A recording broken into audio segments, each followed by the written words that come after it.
Halo, selamat pagi, selamat datang di bacaan hari ini, hari Senin tanggal 30 Mei tahun 2022. Selamat datang di bacaan harian, bacaan umum untuk semua zodiak. Ambil hanya jika resonate, silakan lihat description box video ini untuk rangkuman bacaan hari ini. Dan sudah dibahas sejak kemarin, hari ini adalah bulan baru, tepatnya ketemu atau conjunction antara bulan dan matahari itu agak sore gitu. Dan sebelumnya bulan membuat sextile dengan Jupiter dan Aries yang pada saat ini tanggal 30, tanggal 29 itu eh, Mars masih ada di 3 derajat 9 menit, sementara Jupiter di 3 derajat 17 menit. Hari ini Mars sudah melewati Jupiter, tapi sangat sedikit bedanya. Jadi kalau kita lihat di sini pada saat yang bersamaan ada perasaan bahwa kita sudah berani mengambil tindakan yang lebih bold, lebih berani ya. Dan itu pada hari ini.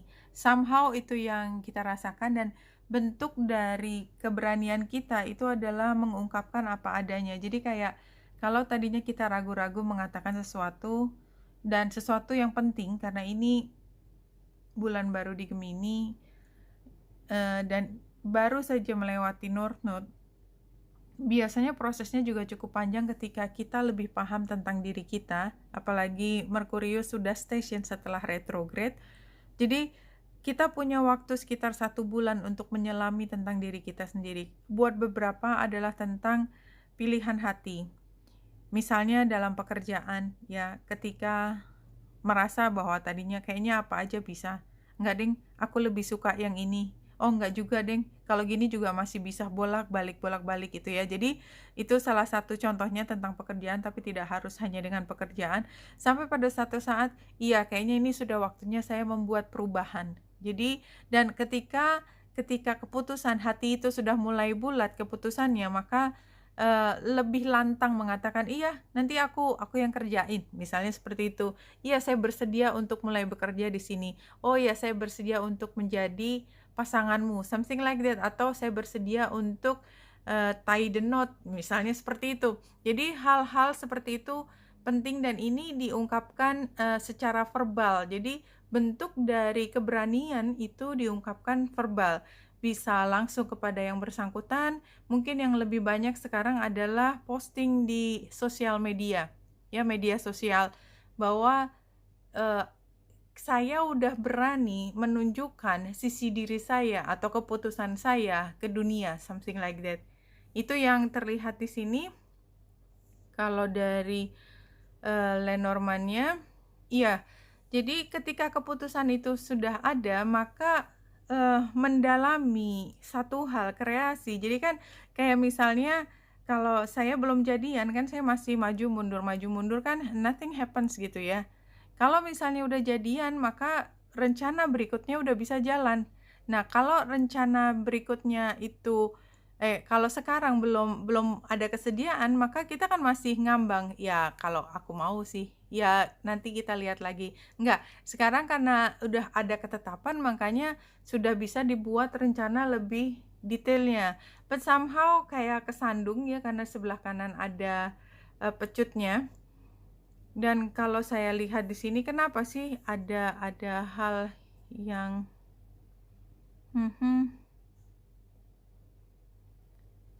ya, barangkali ada persaingan. Jadi kalau saya melihat ini ada persaingan karena Jupiter dan Mars yang conjunction, walaupun walaupun seide, tetapi biasanya di satu rumah itu nggak bisa ada dua pemimpin, something like that. Jadi memang di sini harus belajar untuk bisa saling mengerti, bisa saling membagi. Jadi dibutuhkan kedewasaan, di mana ini adalah hal baru. Jadi buat kita juga masih belajar untuk membuat diri kita lebih dewasa. Jadi beraninya udah ada. Pertanyaannya, apakah sudah siap menjadi orang dewasa yang mengerti caranya bekerja sama gitu ya, dalam konteks apapun. Ini kalau di sini resilience ya. Jadi kalau menurut saya, making mistakes builds resilience. I have learned my lessons from the mistakes I have made. Stand strong. I am an adult and act with self responsibility.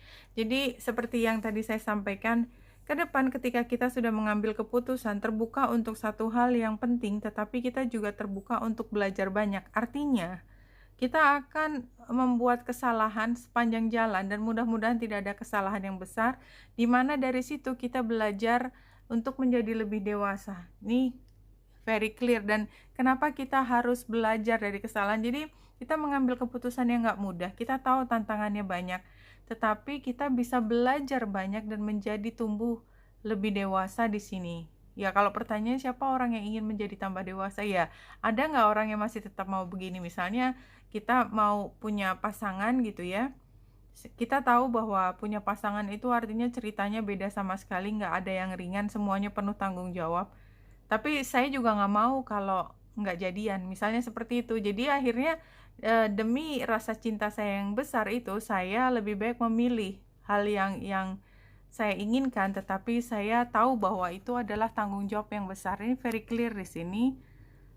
Kalau dari 3 kartu ini, dari monologi, yang rising up itu adalah you and your loved one are safe. Jadi kalau menurut saya, ini tadi kan ini antara dua pihak kayaknya ya, keputusannya itu pasti menyangkut orang lain.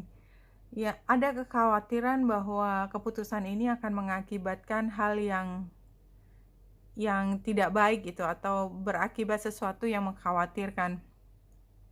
The main message in this new moon adalah show the world the real you, exactly ya. Jadi lebih berani menunjukkan ya memang begini, saya hidup dengan jujur, saya hidup seperti apa adanya. Final outcome-nya adalah prosperity lies ahead. Jadi kalau kita melakukan sesuatu sesuai dengan panggilan hati, walaupun terjal, tetapi kita happy, kita sejahtera, karena kita nggak sedih, kita tidak berdiri di atas satu hal yang kita nggak suka. Kita bisa mengikuti pilihan yang lain, tetapi biasanya kalau kita terpaksa itu ceritanya lebih sedih daripada kalau kita dengan berani jalan di atas hal yang menantang, tetapi itu adalah keinginan kita. Kayaknya itu yang ingin disampaikan. Jadi apapun ini jelas bahwa ada situasi di mana kita masih harus berjuang. So siapa takut ya, kayaknya sih.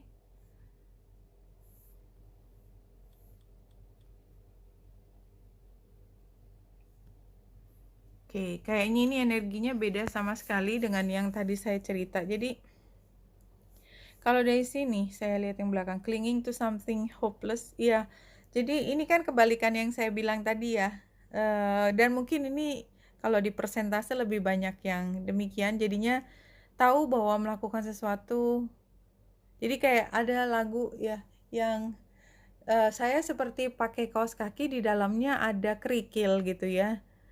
Kan harusnya saya buka kaos kakinya dulu, saya buang kerikilnya, saya pakai lagi baru jalan, karena kalau nggak sakit kan ada kerikilnya. Tapi kalau dibuka itu saya kedinginan gitu, dan saya takut kedinginan, sehingga saya jabanin aja gitu walaupun sakit kakinya. Jadi ini situasinya seperti itu, clinging to something. Challenge-nya adalah ilusi. Jadi kalau menurut saya kayak kita nggak punya pilihan gitu, kita mau nggak mau harus jalan dengan kerikil di kaki aja, nggak ada pilihan lain, nggak boleh ngomel, nggak ada pilihan. Saya bisa mengeluarkan kerikil dari kaos kaki saya. Ini advice-nya reckless with resources, lacking boundaries. Iya, jadi di sini ini kan sebagai saran ya, jangan ditahan. Sarannya ya kalau memang perlu ngeluarin kerikil itu ya dikerjakan saja, dan outcome-nya adalah ini apa artinya kalau di sini, sebentar. Mental restoration. Iya, jadi kan seperti ini kan advice-nya adalah untuk ya mendobrak situasi di mana kita pikir kita terkungkung di dalam satu situasi, walaupun ada kerikil di kaos kaki, kita tidak berani buka. Nah, enggak kan, sarannya enggak mendobrak, artinya kita buka kaos kaki tersebut. Ini semua kiasan ya. Dan setelah itu kita bisa istirahat dari perasaan sakit karena kerikil tersebut, tapi kita mungkin tidak bisa jalan di tempat yang sama setelah mengeluarkan itu sementara. Itu yang terlihat, ambil hanya jika resonate.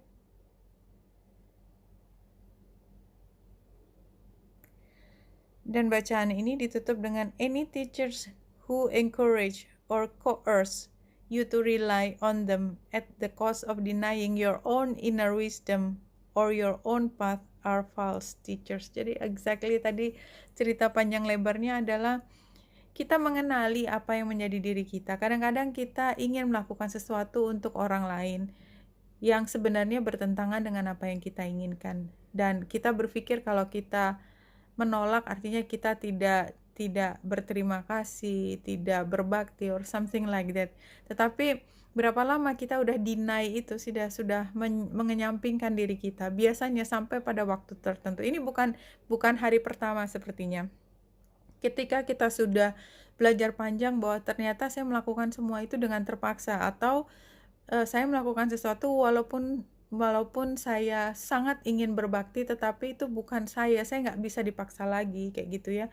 Maka siapapun yang mengajarkan bahwa kita diam di situ dan mengajarkan kita untuk sebenarnya membunuh ide tentang kebahagiaan kita, itu bukan teacher, bukan guru yang sebenar-benarnya guru.